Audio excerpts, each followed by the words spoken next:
It's around the fire time again, and a bit of a smoky fire tonight. We've only got some big logs, so a bit of a different fire. I'm sure it'll pick up speed as we talk, as I'm sure the conversation will as well. As always, we're just going to talk about what happened and sort of what comes up as we talk, I think. Yeah.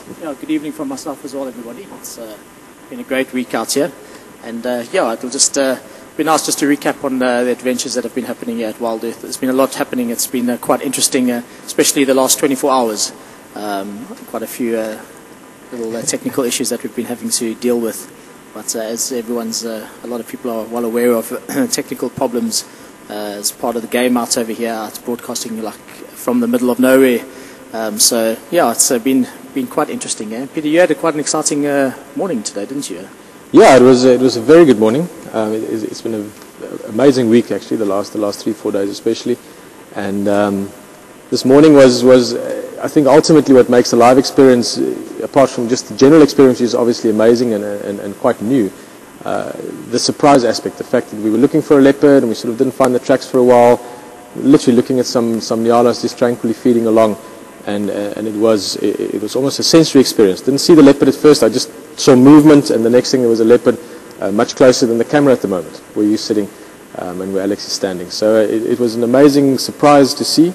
And just quickly to introduce as well everyone around the camp, just because as always you see some of it, but over there in the back is Mateo directing at the moment, Alex behind the camera, and my name is Peter, and Leishan standing over by the kitchen there having a smile as well, and of course you, and we're on the fire.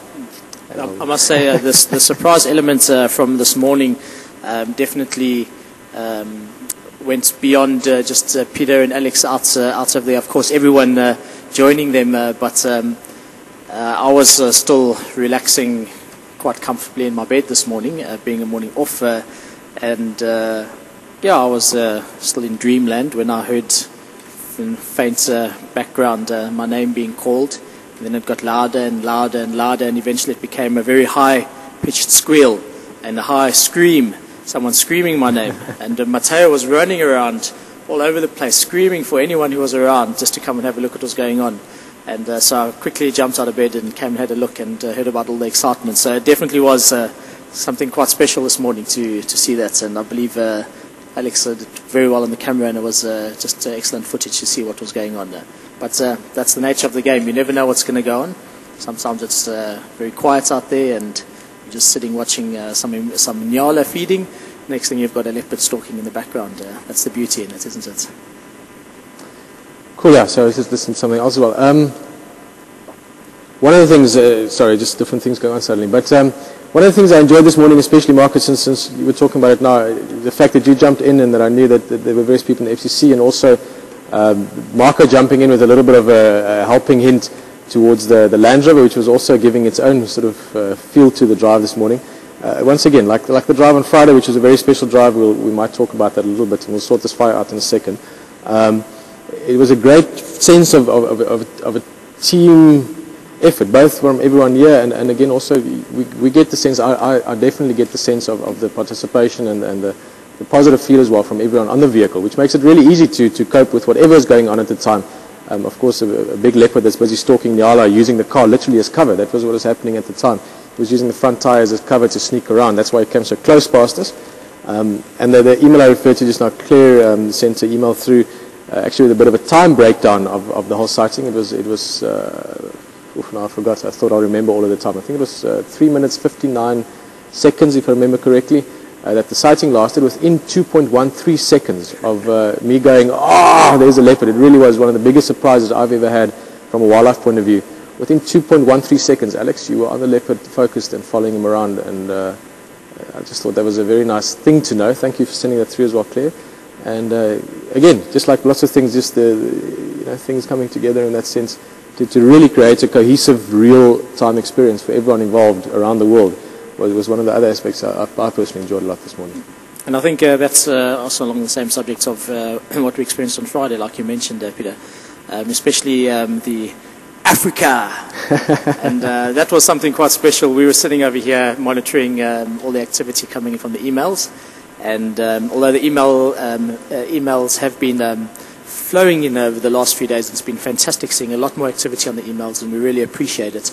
And as we always say on the drive, please just understand that we do deal with a high capacity of emails, and sometimes we're not able to answer all of them.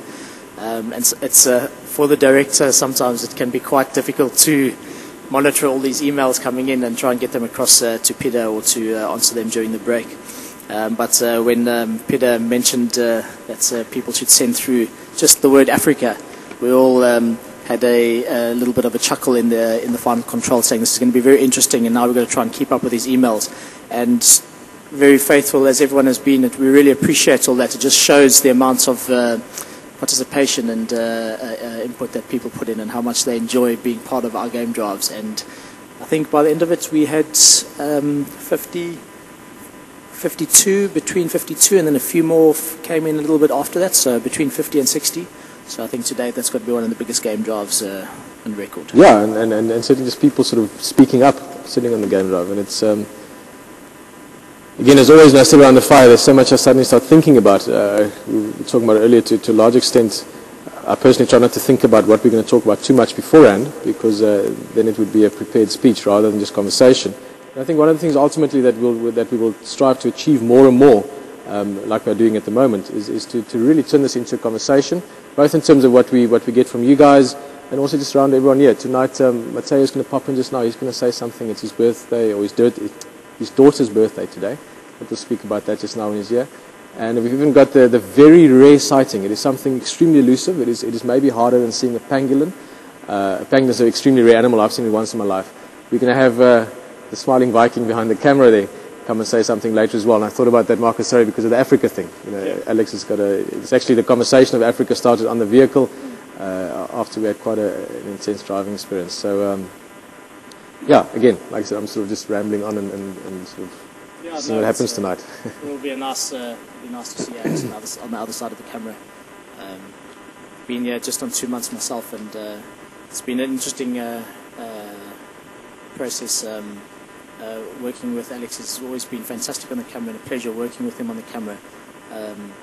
It's always been a little bit of hard work for us to try and get him in front of the camera, but he's very good and he knows it. Just doesn't want to admit it. But yeah, it'll be good to see him a little bit later on and throw a couple of questions his way about his experience out over here. So we went out on a bit of a drive, actually, Alex and myself, a bit earlier. It's been 8 months now, Alex, since you've been with the WildEarth team, and I took him out on an assessment drive as a field guide, hence khaki shirts and the whole kits and outfit. And yeah, it was very interesting. Just Alex taking me out on a drive and pointing out some things that he had learned over the last few months. But yeah, it's been an interesting week.